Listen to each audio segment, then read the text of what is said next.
Hello everyone, welcome है आपका एक बार फिर अपने YouTube channel VP exam point में।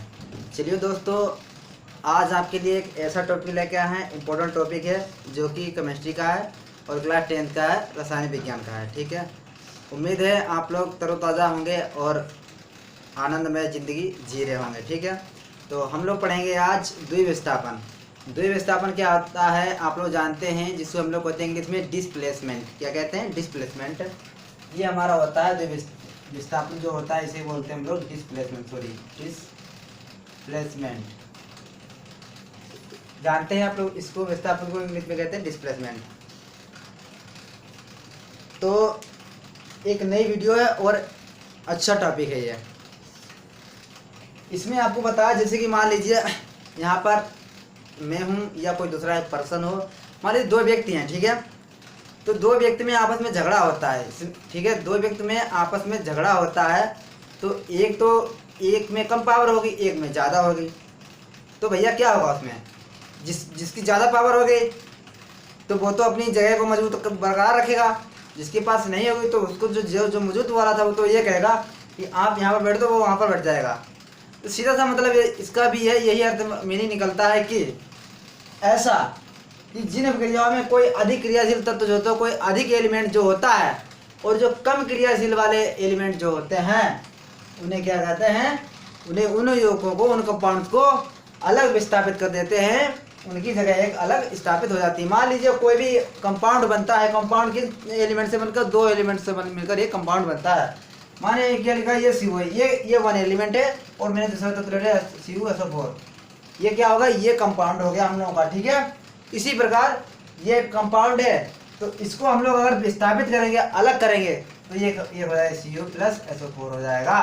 तो जिसके पास अधिक क्रियाशील होगी तो वो तो अपनी जगह बरकरार रखेगा, तो दो कंपाउंड बनाएगा। जिसके पास कम है तो वो अपनी जगह, दूसरी जगह उसको स्थापित कर दिया जाएगा। समझ गया आप लोग इतना?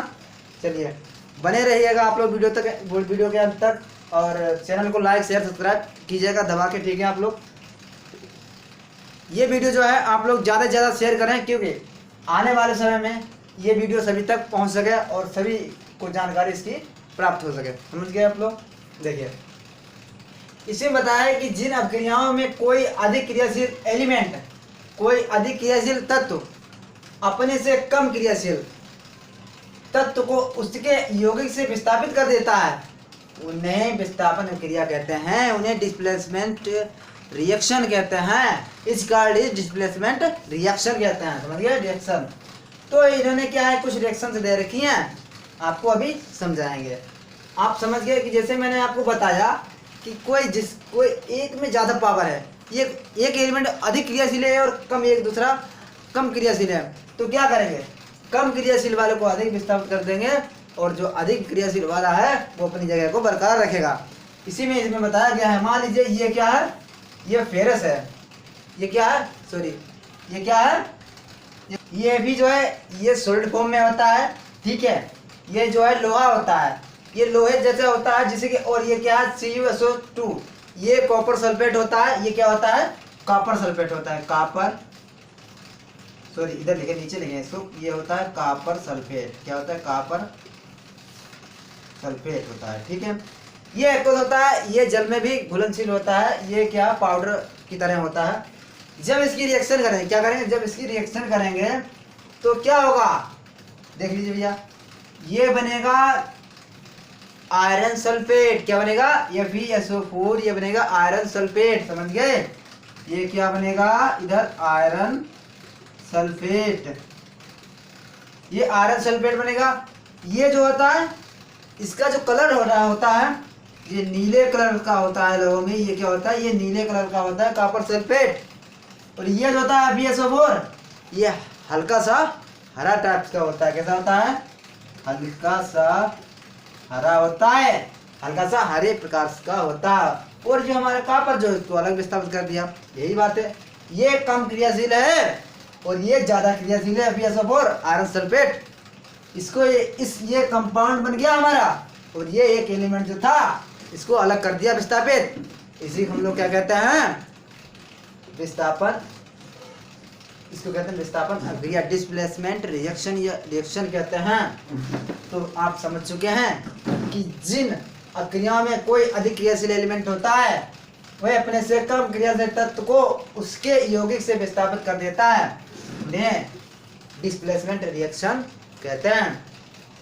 दूसरी रिएक्शन में आइए, ये जिंक है, ये सॉलिड फॉर्म में इन्होंने लिखा है Zn प्लस CuSO4, ये भी क्या है, कॉपर सल्फेट है।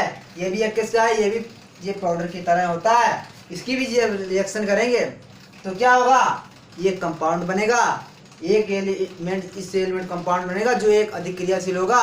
उस अधिक क्रियाशील जो होता है कंपाउंड जो होता है वो दो एलिमेंट्स मिलकर बना होता है, जो पहला जिंक है दूसरा SO4 है। तो ये पूरा क्या बन गया हमारा, जिंक सल्फेट बन गया। क्या बन गया, जिंक सल्फेट बन गया, ये जिंक सल्फेट बन गया। और ये क्या है, ये भी हमारा क्या है, कॉपर सल्फेट है, कॉपर सल्फेट। ये क्या है, ये जिंक है। Zn का सिंबल जो होता है वो किसका होता है, जिंक का होता है। और ये क्या हमारा है, सॉलिड फॉर्म में निकल गया, ये कॉपर निकल गया, इसको दूसरी जगह विस्थापित कर दिया गया। ये जो एलिमेंट होते हैं ये अधिक क्रियाशील होते हैं और जो कम क्रियाशील वाले होते हैं उनको अलग विस्थापित कर दिया जाता है। इसी प्रकार से ये जो रिएक्शन थी मैंने ये बताया, ये जो हमारे क्या हैं, दोनों अपकारक हैं, ये दोनों क्या हैं, अपकारक हैं। इनसे जो प्रोडक्ट बनता है वो हमारा उत्पाद कहलाता है। क्या कहलाता है, उत्पाद कहलाता है। तो ये हमारा जो रिएक्शन जो हो गई। इसके बाद तीसरी पर हम लोग आएंगे, ये Pb क्या है, कि लेड होता है। लेड आप लोग जानते होंगे क्या होता है, ये लेड है, ठीक है। और ये क्या है, कॉपर क्लोराइड है। Cu क्या है, ये कॉपर क्लोराइड, ये क्या है, कॉपर क्लोराइड। ये भी क्या है, एक्वस है, ये क्या है, एक्वस है। जब इसकी रिएक्शन करेंगे तो हमें क्या Pb क्लोराइड मिलेगा, मतलब लेड क्लोराइड हम लोग को प्राप्त होगा। दूसरा कॉपर सल्फेट को अलग विस्थापित कर दिया। कॉपर सल्फेट जो है कम है, कम क्रियाशील है, और Pb क्लोराइड जो है अधिक क्रियाशील है।